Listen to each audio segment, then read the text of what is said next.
वंदनीय मातृभूमि, आज हम लोग भारतीय जनता पार्टी के स्थापना दिवस के उपलक्ष्य में गांव चलो अभियान के तहत चौपाल कार्यक्रम माधवपुर सुंदर भूमि पे आयोजित किया गया है, जिसकी अध्यक्षता हमारे मंडल अध्यक्ष छोटे भाई नीतीश कुमार टिंचू कर रहे हैं। और समय का अभाव है, भाव का अभाव नहीं है। आप तमाम लोगों का मैं हृदय से वंदन और अभिनंदन करती हूँ। आज भारतीय जनता पार्टी की बात हो रही है इस देश में, और कह सकते हैं कि विश्व स्तर पे भारत के राजनीतिक क्षितिज पे कमोबेश 1500 राजनीतिक पार्टियां हैं, लेकिन जो प्रभाव, जो दिशा, जो नीति और नियत हमारे भारतीय जनता पार्टी की है, किसी और की नहीं है। भारतीय जनता पार्टी ही एक ऐसी पार्टी है, एक ऐसा दल है जो जन जन के सर्वांगीण विकास में विश्वास करता है। पंक्ति में खड़ा आखिरी व्यक्ति के संपूर्ण विकास की बात करता है, उसके अंत्योदय की बात करता है। अन्य पार्टियों का प्राण उनके नेताओं में बसता है, लेकिन महज एक ऐसी पार्टी है जिसका प्राण यहाँ कार्यकर्ताओं में बसता है। हमारे भारतीय जनता पार्टी जब से हम सरकार में आए हैं, प्रधान सेवक नरेंद्र भाई मोदी जी की बात मैं कहना चाहती हूँ। जो उनका सोच है, जो उनका विजन है, अपने देश को सशक्त बनाना और हर व्यक्ति का विकास करना, वो चाहे गर्भ में पल रहे बच्चे हो या फिर 70 साल के वृद्ध हो, उनका जो विजन है उसमें सब कुछ समाहित है। सबका शारीरिक सशक्तिकरण, सबके स्वास्थ्य की चिंता करते हैं। सुबह की शुरुआत अगर देखा जाए किसी भी इंसान का, किसी भी व्यक्ति का, शौचालय तक की चिंता वो करते हैं। जब लाल किले के प्राचीर से उन्होंने कहा था कि हम भारत में मातृशक्तियों को काफी दिक्कत है, शौचालय की योजना पे बात की थी उन्होंने, तो विपक्षियों ने बड़ा ही उनका मजाक उड़ाया था कि ऐसा भी कोई भला प्रधानमंत्री होता है जो लाल किले के प्राचीर से शौचालय की बात करता है। अरे मूढ़ो, ये सोचो कि वो कितने ही संवेदनाओं की महागंगोत्री उस महान आत्मा के अंदर से होकर बहता है कि आम आदमी का एक एक समस्या, कि मातृशक्तियों को शौचालय के अभाव में कितनी तकलीफें उठानी पड़ती है, उसकी चिंता करता है। आपके घर में रोशनी नहीं है, हम लालटेन युग में जी रहे थे, रोशनी की चिंता करता है। आपके लिए राशन की चिंता करता है, आपके स्वास्थ्य की चिंता करता है, आपके बच्चों की पढ़ाई की चिंता करता है। आपके घर में जब बेटियां पैदा लेती है उस दिन सुकन्या समृद्धि योजना की बात करता है। उसके पहले भी मैं अगर थोड़ा एक कदम पीछे जाऊं तो हर महीने के 9 तारीख को, यहाँ बहुत लोग बैठे हुए हैं जिनके जानकारी में होगी ये बात, और जो नहीं जानते हैं वो इस बात की ताकीद कर ले और जानकारी ले ले कि हर महीने की 9 तारीख को गर्भवती माताओं के लिए हॉस्पिटल में रिफ्रेशमेंट और विशेष जांच की व्यवस्था शिविर लगाकर करवाते हैं, ताकि भारत का भविष्य जो मां के गर्भ में पल रहा है वो तो किसी विकृतियों का शिकार ना हो। ऐसा विजन हमारे प्रधान सेवक का है।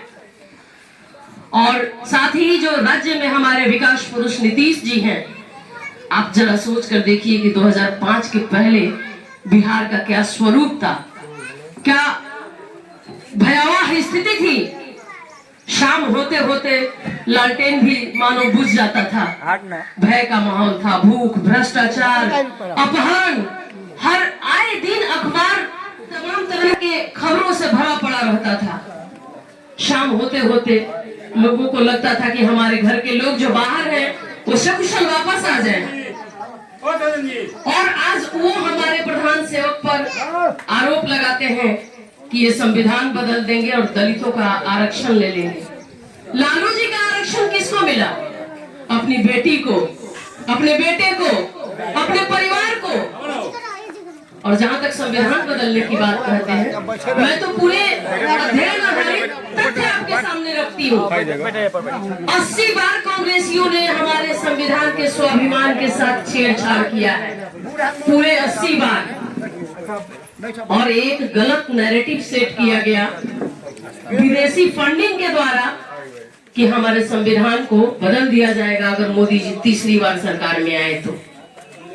ये महज विधर्मियों और फिरंगियों के द्वारा, जिनके वर्ण शंकर आज भी भारतीय राजनीति के गलियारे में चक्कर लगा रहे हैं, उनका सेट किया हुआ नैरेटिव था, जिसकी वजह से हम 240 पर आकर अटक गए। बावजूद इसके 240 पर होने के बाद भी भारत के समग्र विकास की जो संकल्पना है उसको आगे बढ़ाने के लिए प्रधान सेवक सतत लगे हुए हैं।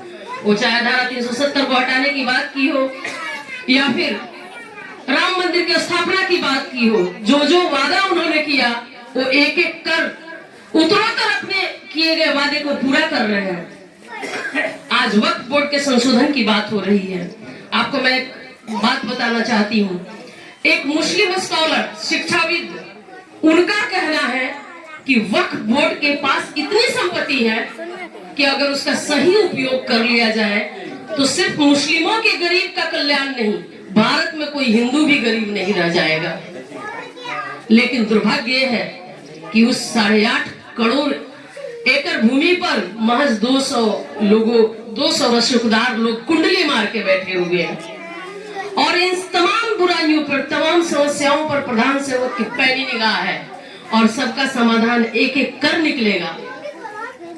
इसलिए यहाँ जितने लोग बैठे हुए हैं, आप सब लोगों का एक कर्तव्य बनता है, जिम्मेदारी बनती है कि जो हमारे नीति से, नियत से जागरूक, अवेयर नहीं है, उनको जाकर समझाएं, बताएं। तो समाज और भीम और मीम का भी एक गलत प्रचार चल रहा है, एक नैरेटिव चल रहा है, उसको भी दूर करें और अपने प्रधान सेवक का या फिर विकास पुरुष नीतीश जी का जो विकास कार्यों में जो कुछ भी योगदान है, कोई ऐसा परिवार नहीं है इस भारत के भूमि पर जो प्रधानमंत्री जी के लाभ से वंचित हो।